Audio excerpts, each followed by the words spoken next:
जिस उपदेश से राम जी को राजकुमार भगवान राम बने, वो उपदेश आप सुन रहे हैं। कितना ऊंचा ग्रंथ है। इसको वाल्मीकि रामायण भी बोलते, योग वशिष्ठ महारामायण भी बोलते। राम तीर्थ ने इसी का बार बार अध्ययन किया था। ये आप भी शांत हो जाएंगे परमात्मा में, और दूसरों को भी शांति देने की क्षमता देने वाला ये सदग्रंथ है। इसको वेदांत का सिद्धांत ग्रंथ बोलते हैं। दूसरे होते प्रक्रिया ग्रंथ। ये करके फिर कब वो आचार्य बनो तब समझो, ये तो थोड़ा पढ़ो और फिर वही सिद्धांत की बात। तो बार बार योग वशिष्ठ महारामायण विचारने योग्य। ओम श्री सद्गुरु परमात्मने नमः। जब शास्त्रों का विचार मिलकर प्राप्त होता है तब स्वरूप की प्राप्ति होती है। द्वैत भ्रम मिट जाता है और सर्वत्र आत्मा ही झलकता है। और जब विचार द्वारा आत्म तत्व का निश्चय हुआ कि सर्वत्र सब कुछ आत्मा ही है, उससे कुछ भिन्न नहीं, तब अविद्या जाती रहती है। हे मुनीश्वर, आत्मा की प्राप्ति में गुरु और शास्त्र प्रत्यक्ष कारण नहीं, क्योंकि जिनके क्षय होने से वस्तु को पाइए, उनके विद्यमान होते वह वस्तु कैसे मिल सकती है। देह इंद्रियों सहित गुरु होता है और ब्रह्म सब इंद्रियों से अतीत है। इनसे कैसे उसे पाइए। ज्ञान अकारण है, परंतु उसके कारण भी हैं, क्योंकि गुरु और शास्त्र के क्रम से ज्ञान की सिद्धि होती है, और गुरु और शास्त्र के बिना बोध की सिद्धि नहीं होती। आत्मा निर्देश और अदृश्य होकर भी गुरु और शास्त्र से मिलता है, और गुरु और शास्त्र से भी नहीं मिलता। आप ही से आत्म तत्व की प्राप्ति होती है। जैसे अंधकार में पदार्थ हो और दीपक के प्रकाश से दिखे, तो दीपक से उसे नहीं पाया, अपने आप से पाया है। वैसे ही गुरु और शास्त्र भी हैं। यदि दीपक हो और नेत्र न हो तब कैसे वस्तु पाइए, और नेत्र हो और दीपक न हो तो भी नहीं पाया जाता। जब दोनों हो तब पदार्थ पाया जाता है। वैसे ही गुरु और शास्त्र भी हों और अपना पुरुषार्थ और तीक्ष्ण बुद्धि हो, तब आत्म तत्व मिलता है, अन्यथा नहीं पाया जाता। जब गुरु, शास्त्र और शिष्य की शुद्ध बुद्धि तीनों इकट्ठे मिलते हैं, तब संसार के सुख दुख दूर होते हैं और आत्म पद की प्राप्ति होती है। ओम श्री सद्गुरु परमात्मने नमः। श्री योग वशिष्ठ महारामायण उत्पत्ति प्रकरण 8वां सर्ग। राम जी ने पूछा, हे भगवान, जब महाप्रलय होता है और सब पदार्थ नष्ट हो जाते हैं, उसके पीछे जो रहता है उसे शून्य कहिए या प्रकाश कहिए, क्योंकि तम तो है नहीं, चेतन है अथवा जीव है, मन है व बुद्धि है, सत असत किंचन अकिंचन, इनमें कोई तो होवेगा। आप कैसे कहते हैं कि वाणी की गम नहीं। वशिष्ठ जी बोले, हे राम जी, यह तुमने बड़ा प्रश्न किया है। इस भ्रम को मैं बिना यत्न नाश करूंगा। जैसे सूर्य के उदय से अंधकार नष्ट हो जाता है, वैसे ही तुम्हारे संशय का नाश होगा। हे राम जी, जब महाप्रलय होता है तब संपूर्ण दृश्य का अभाव हो जाता है। पीछे जो शेष रहता है सो शून्य नहीं, क्योंकि दृश्य भास उसमें सदा रहता है और वास्तव में कुछ हुआ नहीं। जैसे थंब में शिल्पी पुतलियां कल्पता है कि इतनी पुतलियां इस थंब से निकलेगी, सो उस थंब में ही शिल्पी कल्पता है। जो थंब न हो तो शिल्पी पुतलियां किसमें कल्पता। वैसे ही आत्म रूपी थंबे में मन रूपी शिल्पी जगत रूपी पुतलियां कल्पता है। जो आत्मा ना हो तो पुतलियां किसमें कल्पे। जैसे थंबे में पुतलियां थंबा रूप है, वैसे ही सब जगत ब्रह्म रूप है।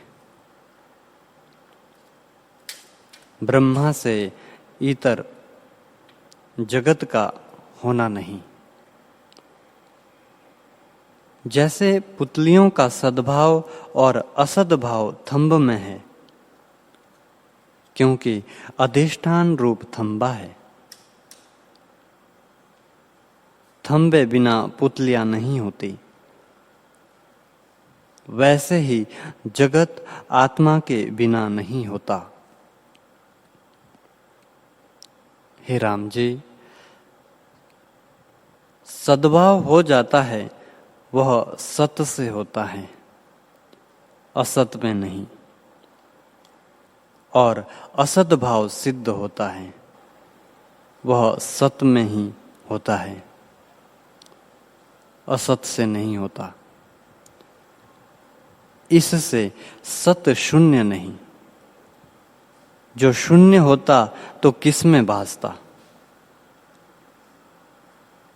जैसे सोम जल में तरंग का सद्भाव और असद्भाव भी होता है। असद्भाव इस कारण होता है कि तरंग भिन्न कुछ नहीं, और सद्भाव इस कारण से होता कि जल ही में तरंग होता है। वैसे ही जगत का सद्भाव असद्भाव आत्मा में होता है, शून्य में नहीं।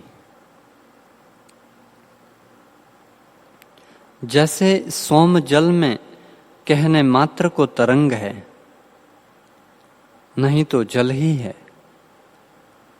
वैसे ही जगत कहने मात्र को है, हुआ कुछ नहीं, एक सत्ता ही है।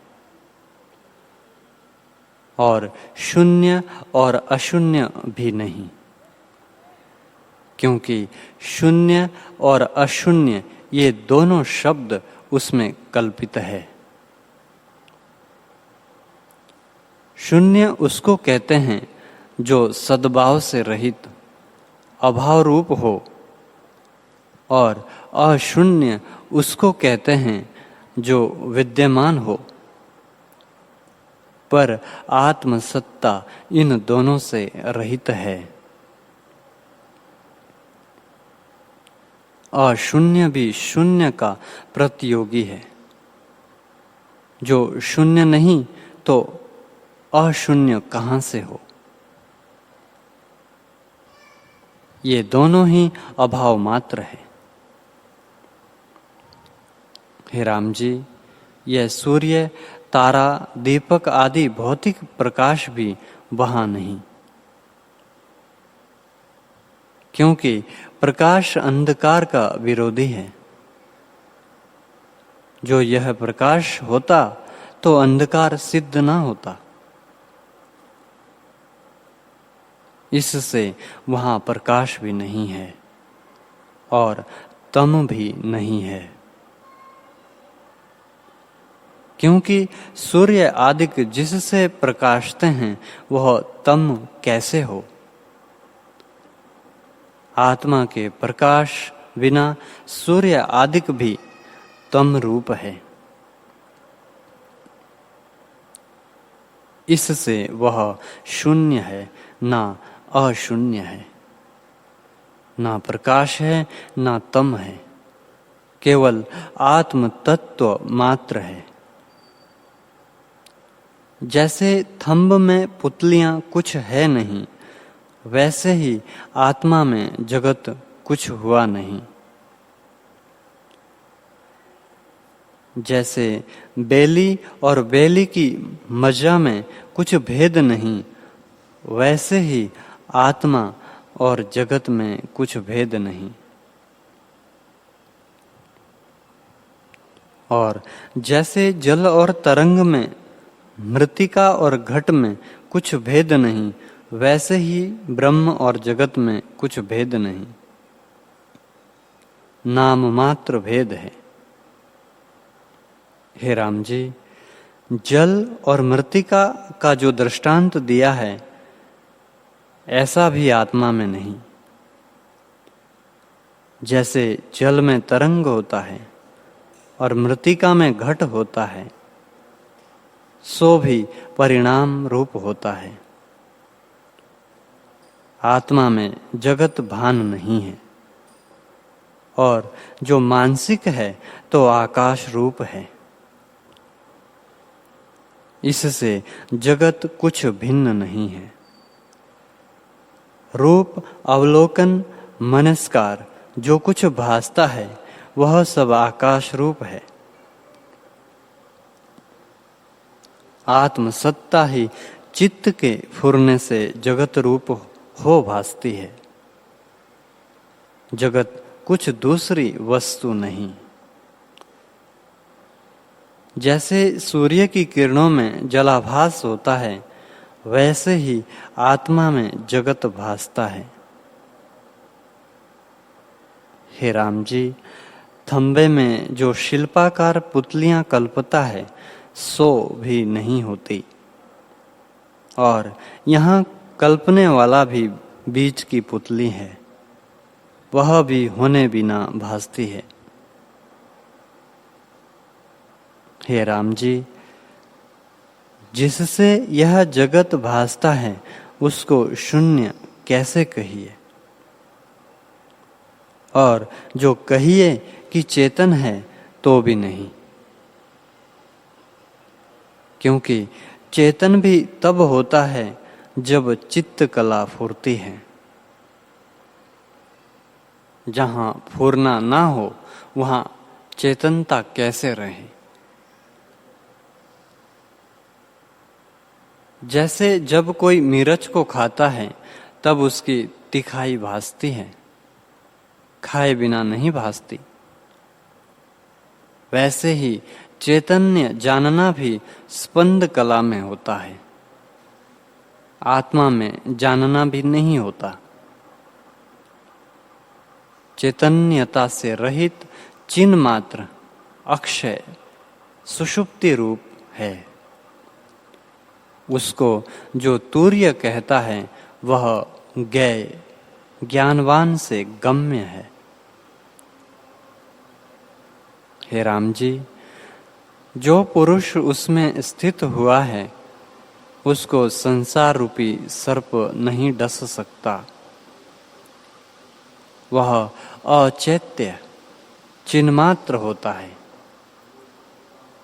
और जिसको आत्मा में स्थिति नहीं होती उसको दृश्य रूपी सर्प डसता है।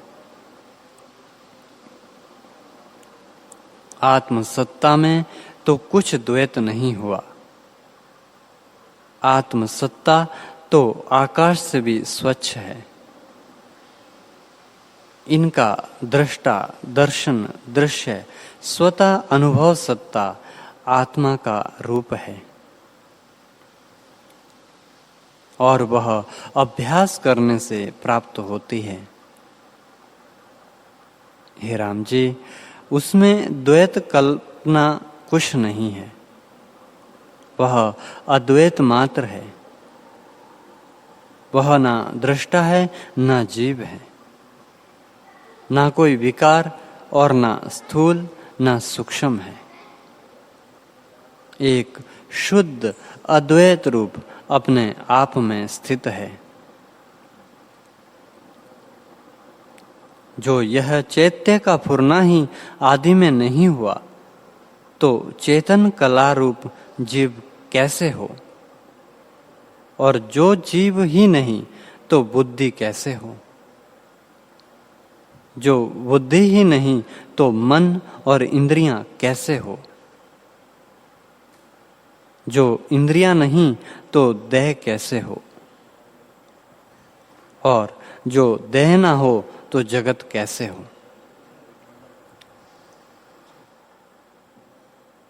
हे राम जी, आत्म सत्ता में सब कल्पना मिट जाती है, उसमें कुछ कहना नहीं बनता। वह तो पूर्ण अपूर्ण, सत असत से न्यारा है। भाव और अभाव का कभी उसमें कोई विकार नहीं। आदि मध्य अंत की कल्पना भी कोई नहीं। वह तो अजर अमर आनंद अनंत चित्त स्वरूप अचैत्य चिन्ह मात्र और अवाक्य पद है। वह सूक्ष्म से भी सूक्ष्म, आकाश से भी अधिक शून्य और स्थूल से भी स्थूल, एक अद्वैत और अनंत चिद रूप है।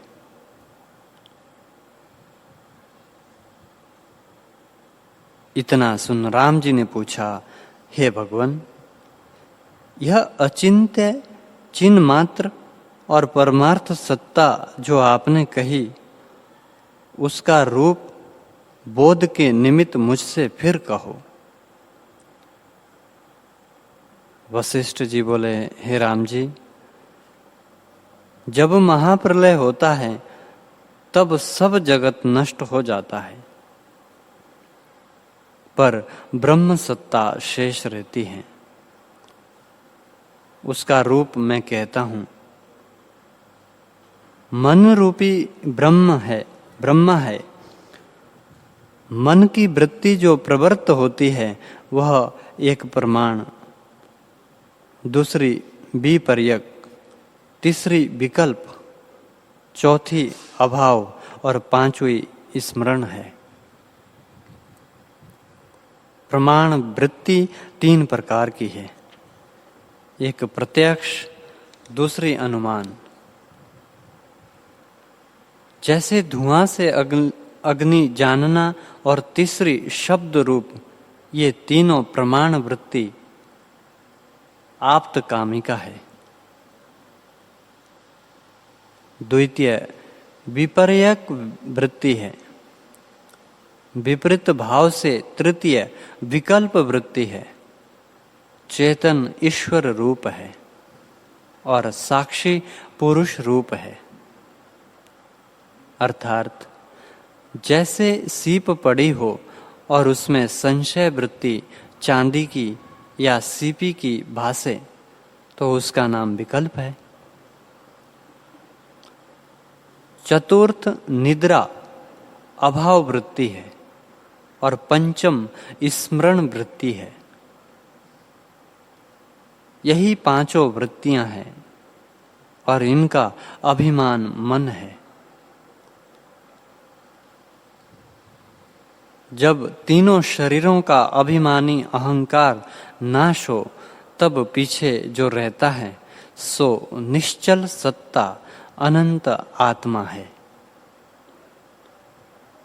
मैं सत नहीं कहता हूं। हे राम जी, जागृत के अभाव होने पर जब तक सुषुप्ति नहीं आती, वह रूप परमात्मा का है। अंगुष्ठ को शीत उष्ण का स्पर्श होता है। उसको अनुभव करने वाली परमात्म सत्ता है, जिसमें दृष्टा, दर्शन और दृश्य उपजता है और फिर लीन होता है। वह परमात्मा का रूप है। उस सत्ता में चेतन भी नहीं है। हे राम जी, जिसमें चेतन अर्थात जीव और जड़ अर्थात देह आदिक दोनों नहीं है, वह अचैत्य चिन्मात्र परमात्म रूप है। जब सब व्यवहार होते हैं, उनके अनंतर आकाश रूप है, उनके अंतर आकाश रूप है, कोई शोभ नहीं। ऐसी सत्ता परमात्मा का रूप है। वह शून्य है, परंतु शून्यता से रहित है। हे राम जी, जिसमें दृष्टा, दर्शन और दृश्य तीनों प्रतिबिंबित है और आकाश रूप है, ऐसी सत्ता परमात्मा का रूप है।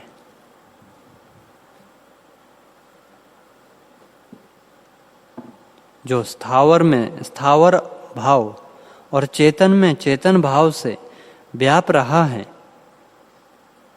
और मन, बुद्धि, इंद्रियां जिसको नहीं पा सकती, ऐसी सत्ता परमात्मा का रूप है। हे राम जी, ब्रह्मा, विष्णु, रुद्र का जहां अभाव हो जाता है,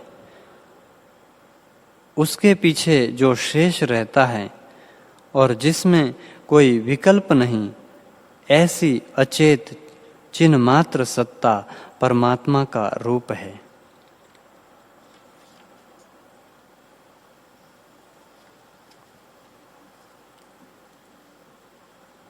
वशिष्ठ जी बोले, हे राम जी, आत्मसत्ता नित्य, शुद्ध, अजर, अमर और सदा अपने आप में स्थित है। उसमें जिस प्रकार सृष्टि उदय हुई है, वह सुनिए। उसके जानने से जगत कल्पना मिट जावेगी। हे राम जी, भाव, अभाव, ग्रहण, त्याग, स्थूल, सूक्ष्म, जन्म, मरण आदि पदार्थों से जीव छेदा जाता है। उससे तुम मुक्त होंगे। जैसे चूहे सुमेरु पर्वत को चूर्ण नहीं कर सकते, वैसे ही तुमको संसार के भाव, अभाव पदार्थ चूर्ण ना कर सकेंगे।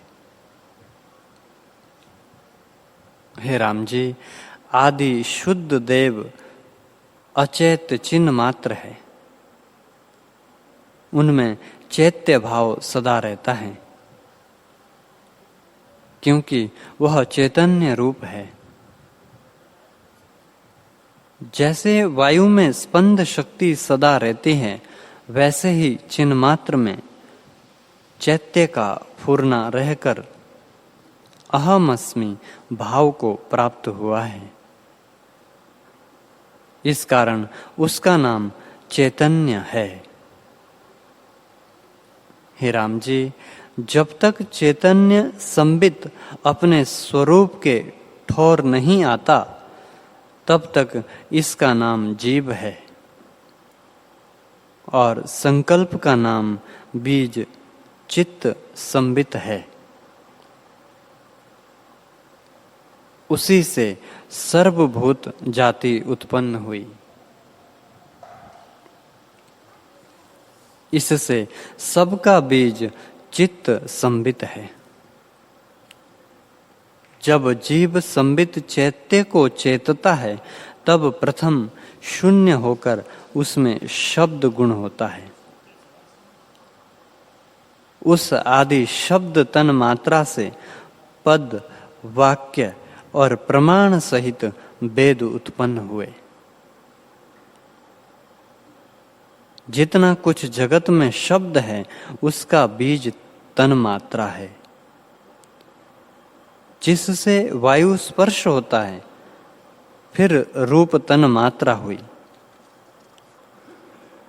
उससे सूर्य अग्नि आदि प्रकाश हुए फिर रस तन मात्रा हुई।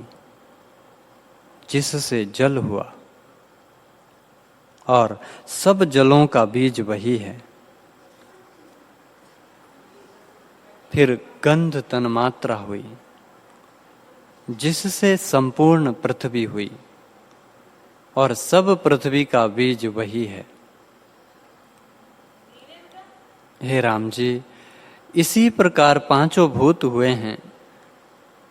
फिर पृथ्वी, अब, तेज, वायु और आकाश से जगत हुआ है। सो भूत पंचीकृत और अपंचीकृत है। यह भूत शुद्ध चिदाकाश रूप नहीं, क्योंकि संकल्प और मेल युक्त हुए हैं। इस प्रकार चिद अणु में सृष्टि भासी है। जैसे बट बीज में से बट का विस्तार होता है, वैसे ही चिद अणु में सृष्टि है। कहीं क्षण में युग और कहीं युग में क्षण भासता है। चिद अणु में अनंत सृष्टि फुरती है। जब चित्त संबित चैतन्य मुख होता है तब अनेक सृष्टि होकर भासती है। और जब चित्त संबित आत्मा की ओर आता है तब आत्मा के साक्षात्कार होने से सब सृष्टि पिंडाकार होती है, अर्थात सब आत्मा रूप होती है। इससे इस जगत के बीज सूक्ष्म भूत है और इनका बीज चिद अणु है। हे राम जी, जैसा बीज होता है वैसा ही वृक्ष होता है। इससे सब जगत चिदाकाश रूप है। संकल्प से यह जगत आडंबर होता है और संकल्प के मिटे सब चिदाकाश होता है। जैसे संकल्प आकाश रूप है वैसे ही जगत भी आकाश रूप है। आत्मा अनुभव आकाश रूप है, जिससे क्षण में अनेक रूप होते हैं। जैसे संकल्प नगर और स्वप्नपुर होता है वैसे ही यह जगत है। हे राम जी, इस जगत का मूल पंचभूत है, जिसका बीज संबित और स्वरूप चिदाकाश है। इसी से सब जगत चिदाकाश है, द्वैत और कुछ नहीं।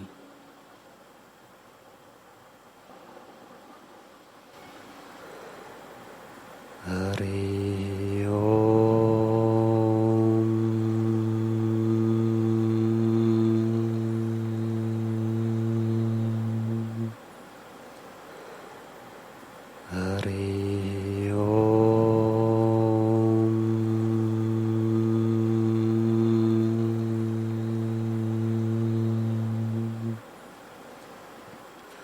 ओम सहनावतु सहनावुनक्तु सह वीर्यं करवावहै तेजस्विनामधीतमस्तु मा विद्विषावहै। ओम शांति शांति शांति। श्री सद्गुरुदेव भगवान की जय।